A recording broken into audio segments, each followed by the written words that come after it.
औज़ुबिल्लाहिमिनश्शैतानिर्रजीम बिस्मिल्लाहिर्रहमानिर्रहीम। I am Qasim Ali from Laureate group of school and colleges Multan. जैसा कि आपको मालूम है, हमने क्लास 10th की ऑनलाइन क्लासेस शुरू की हुई हैं। आज का लेक्चर हमारे पास जो control structure and its types को हमने डिस्कस किया था, उसमें से एक टाइप्स की फर्दर आगे जो टाइप्स हैं उनको डिस्कस करते हैं। वो कौन सी है? Types of selection structure. Selection structure के हमारे पास जो फर्दर टाइप्स हैं उनको देखते हैं। तो वो हमारे पास क्या हैं? अगर मैं लेक्चर नंबर 22 की प्रीवियस लेक्चर की बात करूं तो उसमें हमने क्या कुछ लर्न किया था। प्रीवियस लेक्चर में हमने ट्रांसफ़र ऑफ कंट्रोल, कंडीशनल और अनकंडीशनल ट्रांसफ़र ऑफ कंट्रोल को देखा और उसकी फर्दर टाइप्स को। उसके बाद हमने एरर्स को देखा, ERR एंड ERL को देखा। ERR के बताया था हमारे पास जब कोई एरर आता है उसको वेरिएबल को असाइन किया जाता है, और ERL में हमारे पास उसको लाइन नंबर असाइन कर दी जाती है। समझ आ की बात? उसके बाद हमने क्या किया था? रिज्यूम स्टेटमेंट को देखा था। चलते हैं आज के लेक्चर में हमारे पास क्या है? टाइप्स ऑफ सिलेक्शन स्ट्रक्चर क्या है? Types of selection structure. Selection structure की कौन कौन सी हमारे पास टाइप्स हैं? सबसे पहले हमारे पास इफ़ देन स्टेटमेंट है।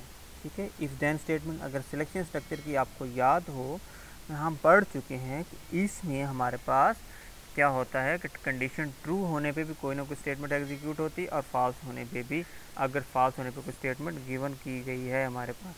समझ आई बात या नहीं? इसमें हमारे पास क्या है? इस पर कोई ना कोई कंडीशन भी एग्जीक्यूट होती है। अब इफ़ देन एज में हमारे पास क्या है? If then statement is basic language decision making statement. ये हमारे पास किसी न किसी चीज़ का डिसीजन करने के लिए, ट्रू एंड फॉल्स को रिजल्ट देने के लिए हमारे पास इस्तेमाल। इट यूज एग्जीक्यूट और skip a statement set of statement by checking the condition depending on. Condition पे हमारे पास डिपेंड करता है। इसमें क्या होता है? ट्रू होने पे भी कोई ना कंडीशन अगर हमारे पास दी गई वो होगी, और फॉल्स होने पर अगर दी गई है तो ठीक है एग्जीक्यूट होगी, नहीं तो वहाँ से प्रोग्राम टर्मिनेट हो जाएगा। अगर नीचे देखें इसका सिंटैक्स दिया गया if expression. Expression mean expression की जगह आप कोई ना कोई कंडीशन लिखते हैं। ठीक है, एक्सप्रेशन में कोई ना कोई कंडीशन है लिखते हैं जो भी आपने देनी है। नीचे देखते हैं इसकी, अब एग्जाम्पल में डिस्कस करते हैं इसको। फिर देन का कीवर्ड इस्तेमाल करेंगे, फिर स्टेटमेंट लिखें।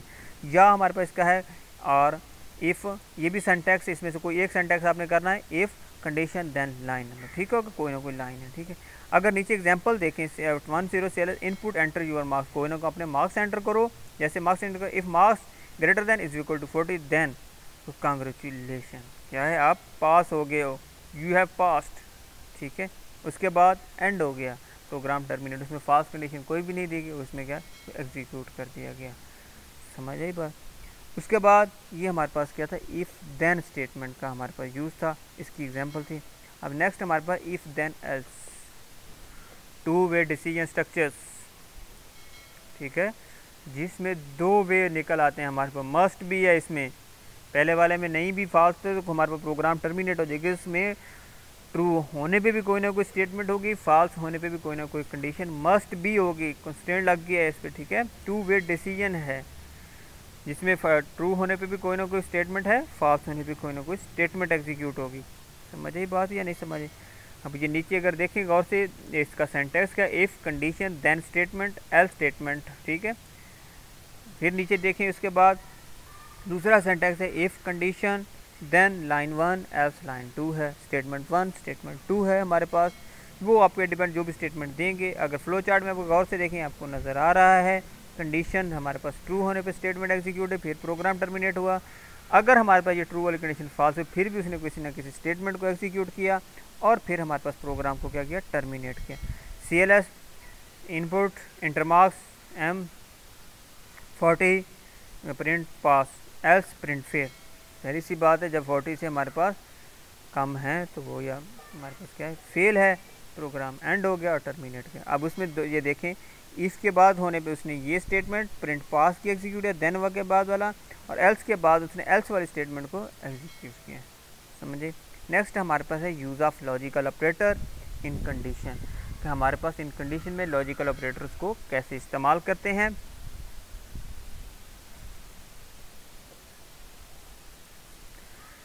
यूज़ ऑफ लॉजिकल ऑपरेटर्स हमारे पास क्या है? ऑपरेटर कम्प्लेक्स, ये हमारे पास कम्प्लेक्स कंडीशन के लिए हम इस्तेमाल करते हैं जब हमने एक से ज़्यादा कंडीशन को इस्तेमाल करें। जिस तरह हमारे पॉसिबल है कि हमने ग्रेड लगाने हो, या हमारे पास कोई सप्लियों को देखना हो कि अगर उसकी 2 हैं तो सप्ली लगा दे, 3 है तो उसको फेल कर दें।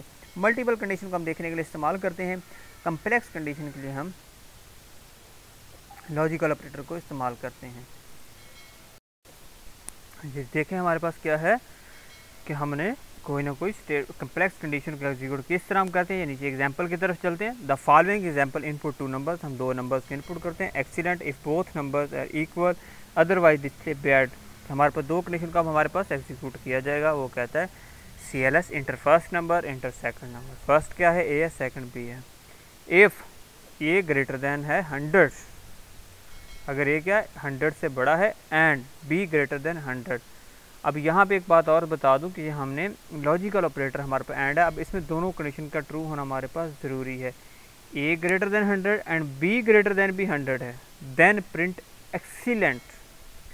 अगर A और B दोनों 100 से बड़े हैं, ठीक है, तो फिर तो वो क्या है एक्सीलेंट। उसने इक्वल भी नहीं कहा, इसमें अगर इक्वल 100 भी लिखेंगे तब भी हमारे पास कंडीशन फॉल्स हो जाएगी, ठीक है।